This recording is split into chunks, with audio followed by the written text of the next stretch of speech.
Hello friends, आपल्या सर्वांची आवडती मालिका तू ही रे माझा मितवा या मालिकेच्या आजच्या रविवार 8 मार्चच्या एपिसोडमध्ये एक नंबर ट्विस्ट आलाय. खूप भारी ट्विस्ट आलाय. फ्रेंड्स, राजेश आणि अंजली हे दोघे होळीनिमित्त अर्णवच्या घरी आले होते आणि मग आजीने जावई बापूंचा मान करायचं ठरवलं.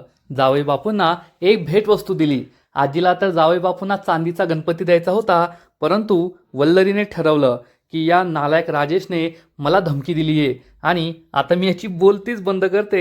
आणि तिने चक्क हा चांदीचा गणपती बदलून असं एक गिफ्ट ठेवलं, जे गिफ्ट उघडताच राजेशचं तोंड काळं झालंय.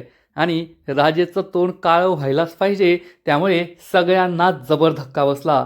अंजली खूप चिडली. या घरात पुन्हा एकदा माझ्या नवऱ्याचा अपमान झालाय, माझ्या नवऱ्याचं तोंड काळं केलं गेलंय असं म्हणून ती घर सोडून निघून गेली आणि राजेशची चांगली जिरली आहे. मग हे सगळं घडलं तरी कसं, हे जाणून घेण्यासाठी हा व्हिडिओ शेवटपर्यंत नक्की पहा. फ्रेंड्स, आजच्या एपिसोडच्या सुरुवातीलाच अर्णव आणि ईश्वरी हे दोघे होळी पेटवतात. त्यानंतर होळीला प्रदक्षिणा मारतात, होळी साजरी करतात, होळीची पूजा संपन्न होते. त्यामुळे सगळेच खुश होतात. अंजली, राजेश, अर्णव, ईश्वरी, मामा, मामी हे सगळे होळीला नमस्कार करतात आणि अर्णव हा अंजलीकडे पाहत असतो, पण अंजली ही त्याच्याकडे काही पाहत नाही.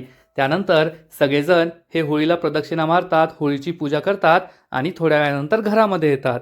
तर आजी आणि अंजली या दोघी त्यांच्या रूममध्ये असतात.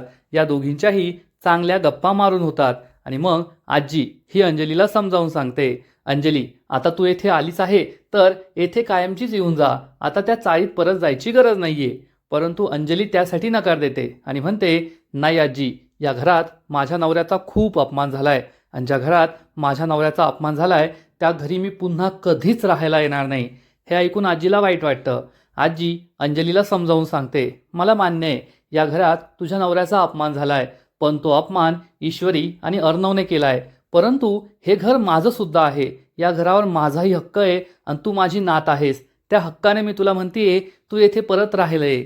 पण अंजली त्यासाठी स्पष्ट शब्दात नाही नकार देते की नाही आजी, मी या घरात कायमचं राहायला नाही येऊ शकत.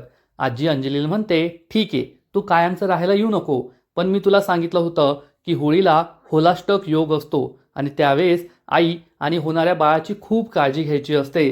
कमीत कमी आजच्या दिवस येथे राहा, रात्रभर येथे राहा, उद्या सकाळी जा.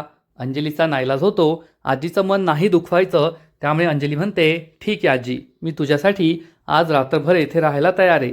आजीला खूप आनंद होतो आणि ती प्रेमाने अंजलीच्या गालावर हात ठेवते. आजी तर खुश असते, पण अंजलीला मात्र हे आवडलेलं नसतं की मला आज रात्रभर येथेच राहावं लागणार आहे. तर दुसरीकडे अर्णवने शिर्केला कॉल केलेला असतो आणि तेवढ्यात मामी तेथे येते आणि अर्णवचं बोलणं ऐकू लागते. अर्णव शिर्केला जाब विचारतो, काय झालं त्या धुमाचं, तो श्रीकांत धुमास सापडला की नाही. श्रीकांत धुमाचं नाव ऐकून मामी चांगलीच घाबरते. तर शिर्के सांगतो, सर मी त्या श्रीकांत धुमाच्या घरी गेलो होतो, पण त्याच्या घराला कुलूप होतं. अर्णव चिडून म्हणतो, अशी फालतूची कारणं देऊन माझा वेळ वाया घालू नका. त्याच्या घराला कुलूप होतं तर त्याच्या ऑफिसला जा, तो ऑफिसला नसेल तर त्याला संपूर्ण राज्यात शोधा, पण मला तो श्रीकांत धुमा लवकरात लवकर हवाय आणि त्याला मला जाब विचारायचा आहे की त्याने माझ्या मिस इंदोरचा जीव घेण्याचा प्रयत्न का केला. शिर्के म्हणतो, ठीक आहे सर, मी लवकरात लवकर त्याला शोधून काढतो. अर्णव फोन कट करतो तर मामी चांगलीच घाबरलेली असते आणि विचार करते, आता माझं काही खरं नाही. अर्णव फोन कट करून मागे वळून पाहतो तर त्याला दिसतं की मामी ही कसला तरी विचार करतीये आणि मामी विचारात गुंग असते. जर या अर्णवच्या हाती तो श्रीकांत धुमाळ सापडला तर तो श्रीकांत धुमाळ सगळ्यात आधी माझं नाव घेणार आणि मग मी तुरुंगात खडी फोडायला जाणार. मला काहीही करून त्या श्रीकांत धुमाळला या देशातून बाहेर काढावं लागेल असा विचार वल्लरी करत असते. तेवढ्यात अर्णव तिच्याजवळ येतो आणि विचारतो, काय झालं मामी, कसला विचार करतेस तू. मामी दचकते आणि म्हणते, नाही नाही, काही नाही, कसला विचार नव्हते करत. अर्णव विचारतो, काय झालंय मग, एवढी टेन्शनमध्ये का आहेस. मामी सांगते, अरे सगळे जेवायला बसले आहेत ना, तुला जेवायला बोलवायलाच येत होते मी. आणि अर्णव म्हणतो, ठीक आहे, माझं थोडं काम आहे, तेवढं उरकून मी जेवायला येतो असं म्हणून अर्णव तेथून जातो. मामी विचार करते, आज घरात पुरणपोळी बनली आहे, पण जर तो श्रीकांत धुमाळ अर्णवच्या हाती लागला ना तर मला आयुष्यभर जेलचंच खावं लागेल आणि ते जर खायचं नसेल तर त्या श्रीकांत धुमाचा बंदोबस्त करावाच लागेल असा विचार वल्लरी करते. आणि थोड्या वेळानंतर सगळेजण डायनिंग टेबलवर बसलेले असतात अर्णव, मामा, आजी, अंजली, राजेश आणि ईश्वरी सगळ्यांना गरमागरम पुरणपोळी वाढत असते. मामा खुश होऊन म्हणतो, आज सगळ्यांना ईश्वरीच्या हातची गरमागरम पुरणपोळी खायला मिळणार आहे आणि त्यात अंजली येथेच थांबली आहे, त्यामुळे पुरणपोळीची गोडी आणखीनच वाढली आहे. हे ऐकून सगळेच खुश होतात. अंजली, राजेश, अर्णव, ईश्वरी या सगळ्यांना आनंद झालेला असतो. आणि मग लगेचच आजी म्हणते, ईश्वरी अंजलीला पुरणपोळी वाढ आणि त्याच्यावर खूप जास्त गावरान तूपसुद्धा टाक. अंजली म्हणते, नाही नाही मला नकोय, मी माझी पुरणपोळी घेईल. आणि मग अंजली राजेशला विचारते, तुम्हाला पुरणपोळी हवी आहे का? राजेश म्हणतो, हो हो, ईश्वरीजींच्या हातची पुरणपोळी म्हणजे स्वर्ग सुखच, ते मी कसं मिस करणार. अर्णव आणि ईश्वरीला खूप राग येतो. मामा मात्र तोंड वाकडं करतो की हा नालायक राजेश कधी काही सुधारायचा नाही. आणि वल्लरी हे सगळं लपून ऐकत असते. आजी ही अंजलीला सांगते, अंजली आज होळीचा सण आहे आणि होळीचा सण हा जावई बापूंचा मान करायचा सण असतो. एकदा का सगळ्यांचं जेवण झालं, मी जावई बापूंसाठी स्पेशल वस्तू आणि मानापानाचं सगळं सामान आणलंय, आपण त्यांचा मान करूया. हे ऐकून अंजलीला आनंद होतो, पण मामी हे सगळं लपून ऐकत असते. त्यानंतर सगळेजण पुरणपोळी खात असतात. राजेश ईश्वरीच्या हातची पुरणपोळी खातो आणि ईश्वरीचं खूप कौतुक करतो. तो ईश्वरीला म्हणतो, ईश्वरीजी खरंच तुम्ही अन्नपूर्णा आहात, काय चव आहे तुमच्या हाताला, इतकी भारी मऊ लुसलुशीत पुरणपोळी आजपर्यंत मी आयुष्यात कधीही खाल्ली नव्हती. पण ईश्वरी त्याला इग्नोर करते आणि काहीच उत्तर देत नाही. अर्णवसुद्धा काही बोलत नाही. अंजलीसुद्धा शांत बसलेली असते. आजी अंजलीला म्हणते, अंजली आता तू येथे थांबली आहेस तर येथे कायमचीच राहून जा ना. आणि ईश्वरीसुद्धा म्हणते, हो ताई, तुम्ही आता येथे आला आहात तर येथेच राहून जा, परत तुम्हाला चाळीमध्ये जायची काहीच गरज नाही आहे. तर राजेशसुद्धा म्हणतो, हो अंजली, आता सगळ्यांचा राग हळूहळू कमी झाला आहे, राग निवळतोय, मग आपण येथेच परत राहायला यायचं का कायमचं. पण अंजली स्पष्ट शब्दात नकार देते आणि म्हणते, नाही, या घरात माझ्या नवऱ्याचा अपमान झाला आहे. मी आज आजीच्या शब्दाला मान देऊन रात्रभर येथे राहायला तयार झाली आहे, पण मी येथे कायमचं राहायला येणार नाही. ज्या घरात माझ्या नवऱ्याचा अपमान झाला आहे त्या घरात मी परत राहायला येऊ शकत नाही. हे ऐकून आजी, अर्णव, ईश्वरी या सगळ्यांना खूप वाईट वाटतं. तर राजेशसुद्धा दुःखी होतो. ही बावड बायको काही ऐकायला तयार नाहीये. ईश्वरी चक्क राजेश आणि अंजलीसमोर हात जोडते आणि म्हणते, ताई, आम्ही गैरसमजातून जिजूंवर हे सगळे आरोप लावले, आमची खूप मोठी चूक झाली, मी हात जोडून तुमची माफी मागते, परंतु तुम्ही आम्हाला माफ करा आणि या घरी राहायला परत या. राजेश हा अंजलीकडे पाहतो, परंतु अंजली काहीच उत्तर देत नाही. आजी ही सुद्धा अंजलीला समजावून सांगते, अंजली आता ते माफी मागताय, त्यांना त्यांची चूक समजली आहे, तू सुद्धा मोठ्या मनाने त्यांना माफ कर आणि या घरी राहायला परत ये. परंतु अंजली त्यासाठी स्पष्ट शब्दात नकार देते. तेव्हा अर्णव हा अंजलीला समजावून सांगतो, ठीक आहे ताई, तुला इथे कायमचं राहायचं नसेल तर नको राहू, परंतु कमीत कमी आजच्या दिवस राहा आणि उद्या होळी साजरी करूनच मग घरी जा, कारण लहानपणापासून आपण एकत्रच होळी साजरी करत आलोय आणि तुझ्याशिवाय होळी साजरी करायची मजाच येणार नाही. अंजली विचार करत असते तर आकाश हा सुद्धा अंजलीला रिक्वेस्ट करतो, ताई प्लीज आजच्या दिवस थांब ना, उद्या होळी सेलिब्रेट करूनच तू जा. अंजलीचा नाईलाज होतो आणि अंजली म्हणते, ठीक आहे, मी आजच्या दिवस राहते आणि उद्या होळी साजरी करूनच जाईल. मामा, ईश्वरी, अर्णव या सगळ्यांना खूप आनंद होतो. आजीसुद्धा खुश होते आणि म्हणते, चला मग सगळे जेवण करूया आणि त्यानंतर आपल्याला जावई बापूंचा मान करायचा आहे. ईश्वरी, मी जावई बापूंसाठी ज्या सगळ्या वस्तू गिफ्ट्स आणलेत ते तुझ्या रूममध्ये आहेत ना. ईश्वरी सांगते, हो आजी, माझ्या रूममध्ये आहेत आणि मी सगळी तयारी करून ठेवली आहे. आजीला आनंद होतो तर राजेशचा आनंद ओसंडून वाहतो. राजेश विचार करतो, या बावट बायकोला येथे आणलं त्याचे 7 लाख रुपये तर मला मिळणारच आहेत, पण आता या म्हातारीने माझ्या मानापानाची सोयसुद्धा केली आहे, म्हणजे ते सुद्धा मला मिळेल असा विचार करून राजेश खुश होतो. परंतु मामीने हे सगळं लपून ऐकलेलं असतं आणि मामीच्या डोक्यात वेगळाच प्लॅन असतो. मामी ही ईश्वरीच्या रूममध्ये येते. तेथे टेबलवर राजेशला जे गिफ्ट्स द्यायचे असतात ते सगळे गिफ्ट ठेवलेले असतात आणि वल्लरी हे गिफ्ट हातात घेते आणि विचार करते, ओल्ड लेडीने जावई बापूंचा मान करायचा ठरवला आहे, पण त्याच जावई बापूंनी माझा अपमान केला आहे. माझ्यासमोर त्यांचं खूप तोंड चालतंय ना, आता पहा मी त्यांचं तोंड कसं काळं करते ते. म्हणजे वल्लरीने आपल्या सगळ्या प्रेक्षकांच्या मनातली जी गोष्ट आहे ना ती ओळखली आहे. वल्लरीचा आपल्याला कितीही राग येत असला, ती कितीही वाईट असली, पण आज ती जे काही करणार आहे ना त्यामुळे प्रेक्षक तिच्यावर खूप खुश होतील यात शंका नाही. कारण वल्लरीने चक्क राजेचं तोंड काळ करायचं ठरवलंय. वल्लरी विचार करते, या ओल्ड लेडीने जावई बापूंसाठी काय घेतलंय ते आधी पाहते. ती हे गिफ्ट उघडते तर यामध्ये चक्क चांदीचा गणपती असतो. वल्लरी म्हणते, अरे वा ओल्ड लेडी, जावई बापूचा तर मोठा मान करतीये, त्यांना चांदीचा गणपती गिफ्ट देतीये. पण जावई बापूंची जी लायकी नाहीये, त्यांची जी लायकी ना तेच मी त्यांना देणार.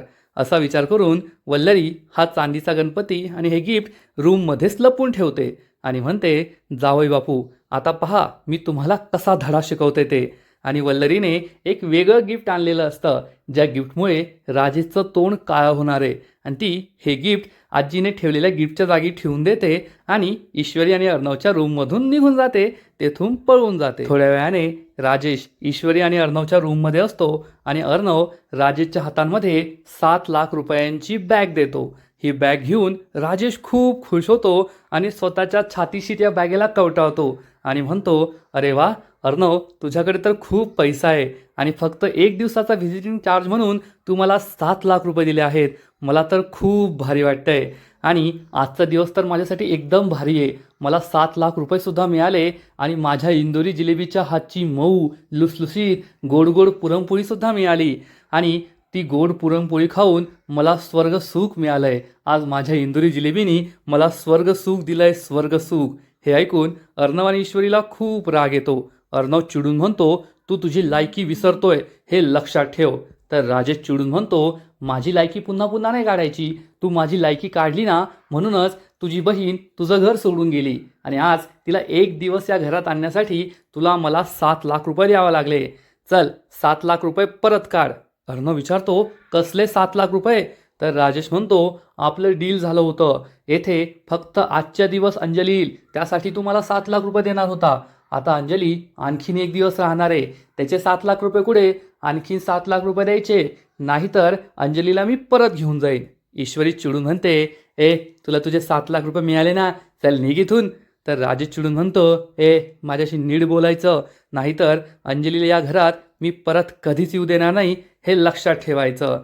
अर्णव हा खूप चिडतो आणि म्हणतो, ठीक आहे, जास्त बडबड करायची नाही, मी पैसे घेऊन येतो. असं म्हणून अर्णव कपाटातून पैसे काढू लागतो. तर राजेश हा त्याचं बोट दाबत असतो.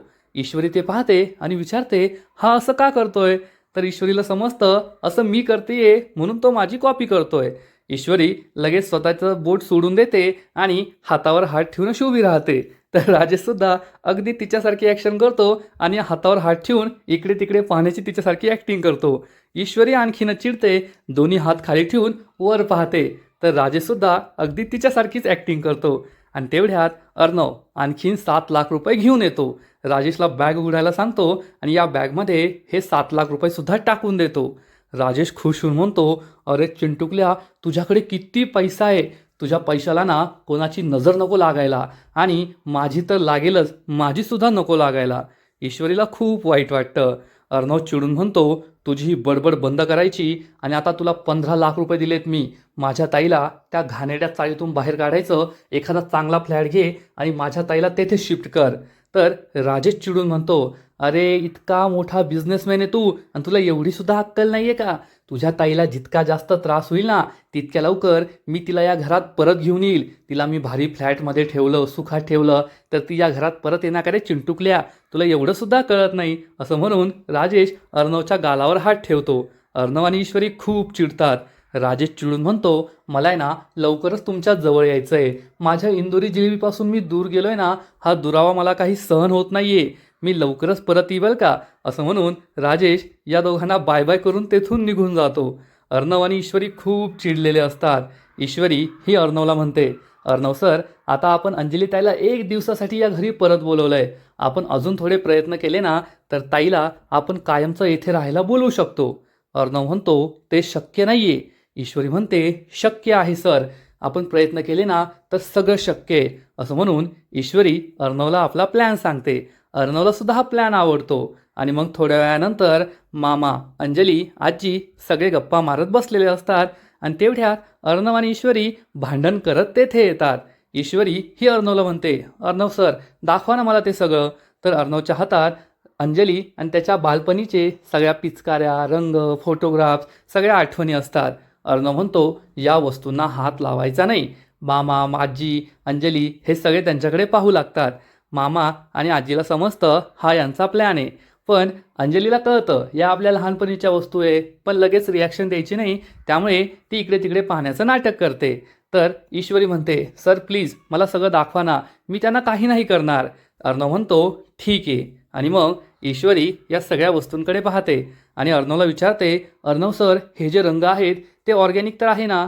अर्णव सांगतो, हो ऑर्गॅनिक आहेत, कारण मला माहिती आहे माझ्या ताईला आहे ना फक्त ऑर्गॅनिक रंगच चालतात आणि ती त्यानेच होळी खेळते. आणि तसंही मी माझ्या ताईला आणि माझ्या होणाऱ्या भाचीला कसलाही त्रास होऊ देणार नाही आहे, त्यामुळे सगळे रंग हे ऑर्गॅनिकच आहेत. अंजली हे सगळं ऐकते पण काही रिॲक्शनच देत नाही. आणि मग ईश्वरी अर्णवला विचारते, अर्णव सर लहानपणी तुम्ही खूप बदमाश होता, म्हणजे होळीला चांगलीच धमाल मस्ती करत असाल. तुमच्या लहानपणीच्या काही आठवणी सांगा ना. तर अर्णव सांगतो, हो लहानपणी मी तर बदमाश होतो, पण होळीच्या दिवशी माझी अंजलीताई माझ्यापेक्षा जास्त बदमाश व्हायची. आमचं जे घर होतं ना इंदोरचा वाडा, तेथे आम्ही खूप धमाल मस्ती करायचो. लोकांना रंग लावायचो, त्यांच्या अंगावर रंगाचे पाण्याचे बलून फेकून मारायचो, खूप मजा करायचो. आम्हाला खूप मजा यायची. आणि अर्णव आपल्या लहानपणीच्या सगळ्या आठवणी सांगू लागतो. ईश्वरीसुद्धा आनंदाने ऐकत असते. आजी मामा यांनासुद्धा आनंद झालेला असतो आणि अंजलीच्या सुद्धा जुन्या आठवणी जाग्या होतात. ईश्वरी ही लगेचच अर्णवला विचारते, अर्णव सर अजून सांगा ना, तुम्ही लहानपणी काय काय करायच्या? आणि अर्णवने काही सांगण्याआधीच अंजली ही आजी आणि मामाला सांगू लागते, आजी तुला आठवतंय का अर्णव लहानपणी किती खोडकर होता आणि आपला जो इंदोरचा वाडा होता त्याला एक खिडकी होती, ती रस्त्याच्या बाजूनेच उघडायची आणि रस्त्याने येणाऱ्या जाणाऱ्या सगळ्यांच्या अंगावर आम्ही वॉटर बलून्स फेकून मारायचो, त्यामुळे सगळे लोक आमच्यावर खूप ओरडायचे. हे सगळं ऐकून ईश्वरी आणि अर्णवला आनंद होतो की अंजली त्यांच्या लहानपणीच्या आठवणी सांगते. अंजली पुढे सांगते, एकदा तर आम्ही एका काकांच्या अंगावर बलून फेकून मारला. ते खूप चिडले. घरात येऊन आईला आमची तक्रार केली होती की पहा तुमच्या 2 लहान मुलांनी काय केलंय. आणि मग आईने आम्हाला चांगलंच बदललं होतं. आजी म्हणते, हो आठवतंय ना. ईश्वरी आणि अर्णव खूप खुश असतात. पुढे अंजली सांगते, आणि हा अर्णव तर इतका खोडकर होता, इतका खोडकर होता की गल्लीतली सगळी मुलं ना याला पकडायचे, याच्या तोंडाला ग्रीस लावायचे आणि मग तो घरी परत यायचा. आईच्या हातून त्याला ग्रीस काढलेलं चालत नव्हतं, कारण आई त्याला चांगलंच रगडायची. त्यामुळे तो माझ्याजवळ यायचा आणि मग मी त्याच्या चेहऱ्यावरचं ग्रीस काढून द्यायचे.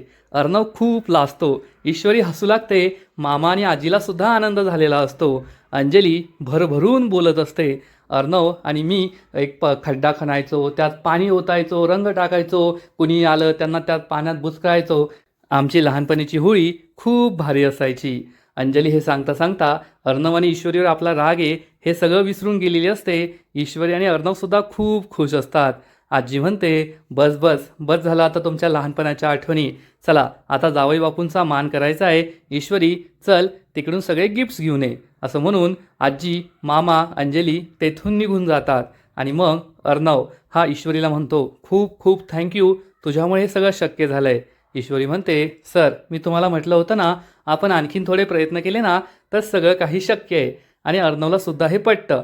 थोड्या वेळानंतर राजेशच्या मानापानाचा कार्यक्रम सुरू झालेला असतो. राजेश खुर्चीवर बसलेला असतो. आजी मामा आकाश ईश्वरी तेथे उभे असतात.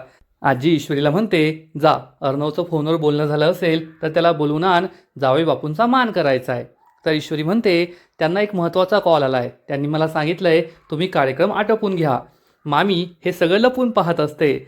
आजी म्हणते, ठीक आहे त्याला वेळ नसेल तर तू जावई बापूंचा मान कर, त्यांना या सगळ्या वस्तू दे. ईश्वरी म्हणते, ठीक आहे. आणि ईश्वरी राजेशसाठी आणलेल्या वस्तू या राजेशला देऊन टाकते. मामा खूप चिडतो तर अंजली आणि आजी खुश होतात. आणि राजेश हा आजीला विचारतो, आजी एवढं सगळं करण्याची काय गरज होती? मी तुमचा जावई आहे पण तुमच्या नातवासारखाच आहे, हे चांदीचा गणपती वगैरे देण्याची काही गरज नव्हती. तर इकडे मामी मात्र चांगलीच खुश असते. जावई बापू तुम्हाला चांदीचा गणपती नाही मिळणार आहे तर तुमचं तोंड काळं होणार आहे. आणि राजेश तर लालची आहेच, चांदीचा गणपती कसा आहे किती मोठा आहे हे पाहण्यासाठी तो तेथेच हे गिफ्ट ओपन करून पाहतो. आणि त्यात याला एक बॉक्स सापडतो. राजेश विचार करतो, हा बॉक्स कसला आहे, या बॉक्समध्ये गणपती आहे का? आणि राजेश हा बॉक्स ओपन करतो आणि त्या क्षणी एक छोटासा स्फोट होतो आणि राजेशचं संपूर्ण तोंडच काळं होतं. यातून काळा धूर निघतो आणि काही क्षणानंतर राजेशचं संपूर्ण तोंड काळं झालेलं असतं आणि राजेश हा लाल बुंद डोळे करून ईश्वरीकडे रागारागाने पाहत असतो. आजी, अंजली, मामा, ईश्वरी या सगळ्यांना जबर धक्का बसला असतो की आपण राजेशचा मान करणार होतो आणि हा राजेशचा अपमान कसा झाला. हे सगळं पाहून मामी तर आनंदाने उड्याच मारू लागते, डान्स करू लागते की या राजेशची चांगली जिरली. राजेश खूप उड्या मारत होता, त्याला मी जमिनीवर आपटलं. राजेशला असं वाटतं हा सगळा ईश्वरी आणि अर्णवचा प्लॅन आहे आणि त्यांनी जाणून बुजून हे केलंय. त्यांनी जाणून बुजून माझं तोंड काळं केलंय. आजी, मामा, आकाश, अंजली यांनाही जबर धक्का बसलेला असतो की हे काय झालंय आणि ईश्वरीला समजतं की आता या राजेशचं तोंड काळं झालंय, तो नक्कीच याचा बदला घेणार. हे सगळं झालं तरी कसं हा प्रश्न ईश्वरीला पडतो आणि राजेशच्या तळपायची आग मस्तकात गेलेली असते. त्याने असा विचार केलेला असतो की आता माझा मान होणार, मला येथे जावयाचा मान मिळणार, चांदीचा गणपती मिळणार. परंतु ईश्वरी आणि अर्णवने हे चांगले केलं नाही म्हणून तो खूप चिडलेला असतो आणि आजचा एपिसोड येथेच संपतो. फ्रेंड्स, तू ही रे माझा मितवा या मालिकेचा आजचा एपिसोड खूप भारी होता. राजेश खुश होता, त्याला 15 लाख रुपये मिळाले, वरतून जावयाचा मानसुद्धा मिळणार होता. परंतु मामीने आज काही जे केलंय ना ते पाहून सगळेच मामीवर खुश झाले आहेत एवढं मात्र नक्की. कारण आपण पाहिलं होतं की राजेशने मामीचेच व्हिडिओ दाखवून मामीला ब्लॅकमेल केलंय. त्यामुळे मामीच्या मनात राजेशबद्दल राग होताच आणि मामीने राजेशचं तोंड काळा करून त्याचा चांगलाच बदला घेतलाय. तू ही रे माझा मितवा या मालिकेचा आजचा एपिसोड तर खूप भारी होता, परंतु पुढील एपिसोड आणखीन भारी असणारे, आणखीन मोठा ट्विस्ट या मालिकेत येणारे. मग नेमकं घडणार तरी काय? तर फ्रेंड्स, पुढील एपिसोडमध्ये आपण पाहू की अंजली खूप चिडणार आणि म्हणणार की या घरात पुन्हा एकदा माझ्या नवऱ्याचा मोठा अपमान झाला आहे आणि आता मी तो सहन करणार नाही. ईश्वरी, हे सगळं तू जाणून बुजून गेलंय. आधी तर तू फक्त माझ्या नवऱ्यावर घाणेरडे खुनाचे आरोप लावले होते, पण आता तू माझ्या नवऱ्याचं तोंड काळं केलंय. आता मी या घरात क्षणभर सुद्धा थांबणार नाही, मी घर सोडून चालली आहे. असं म्हणून ती राजेशला घेऊन तेथून निघून जाईल. ईश्वरीला खूप वाईट वाटणार, कारण यात तिची काही चूक नाहीये तरी सगळा आरोप तिच्यावरच लागलाय. तर मामी मात्र चांगलीच खुश होणार, तिचा प्लॅन सक्सेसफुल झाला असेल. म्हणजे एकाच दगडात तिने 2 पक्षी मारलेत, राजेची सुद्धा जिरवली आणि सगळा आरोप ईश्वरीवर सुद्धा लावलाय. त्यामुळे सगळेच ईश्वरीवर चिडलेले आहेत. आणि मग थोड्या वेळानंतर घरात एक मीटिंग भरणार, सगळे तेथे जमलेले असतील आणि राजेचं तोंड कसं काळं झालं याबद्दल चर्चा करत असतील. तेव्हा आजी विचारणार कोणीतरी गिफ्ट चेंज केलंय आणि मग वल्लरी, मामी ईश्वरीवर आरोप लावणार. हे सगळं ईश्वरीने केलंय, कारण ईश्वरीच्या रूममध्ये गिफ्ट होतं आणि तिचा आधीपासून जावई बापूंवर राग आहे म्हणून तिने हेच जाणून बुजून केलंय. ईश्वरी आजीला समजावून सांगेल, आजी मी हे सगळं का करेल, मी हे काहीच केलेलं नाहीये. आणि मग वल्लरी ईश्वरीच्या रूममध्ये असलेलं चांदीचा गणपती सगळ्यांना दाखवणार आणि म्हणणार, पहा हे गिफ्ट ईश्वरीच्या रूममध्येच लपून ठेवलं होतं. याचा अर्थ हे सगळं ईश्वरीनेच केलं होतं, हा ईश्वरीचा प्लॅन आहे.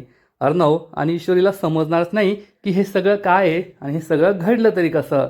आणि मग थोड्या वेळानंतर अर्णव राजेशला कॉल करणार आणि म्हणणार, उद्या धुलीवंदन आहे, होळी साजरी करायची आहे, माझ्या ताईला येथे घेऊन ये, तू माझ्याकडून पैसे घेतले आहेत.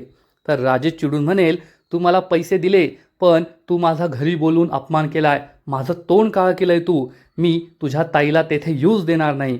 अर्णवला सुद्धा राग येईल आणि अर्णव चिडून म्हणेल, मी तुला चॅलेंज देतो, उद्या माझी ताई माझ्या घरी येणार आणि आमच्या सगळ्यांबरोबर होळी साजरं करणारच, तुला काय उखडून घ्यायचं ते उखडून घे. त्यामुळे राजेशसुद्धा चिडणार. म्हणजे आता अर्णवने ठरवलंय की काही झालं तरी अंजली त्यांच्या घरी येणारच आणि होळी साजरी करणारच. मग अर्णव त्याचं हे चॅलेंज पूर्ण करू शकेल का? तो अंजलीला आपल्या घरी आणू शकेल का? तिच्याबरोबर होळी साजरी करणार का? हे सगळं पाहणं खूप इंटरेस्टिंग असेल. तर फ्रेंड्स, तुम्हाला सुद्धा तू ही रे माझा मितवा या मालिकेचा आजचा एपिसोड आवडला का? नक्कीच कमेंट करून सांगा. आणि या मालिकेचे असेच नवीन नवीन एपिसोड, नवीन नवीन अपडेट सर्वात आधी पाहण्यासाठी व्हिडिओला लाईक करा, शेअर करा, चॅनलला सबस्क्राईब करून बेल आयकॉनवर क्लिक करा. म्हणजे या मालिकेचे नवीन नवीन एपिसोड तुम्हाला सर्वात आधी पाहायला मिळतील. खूप खूप खूप धन्यवाद.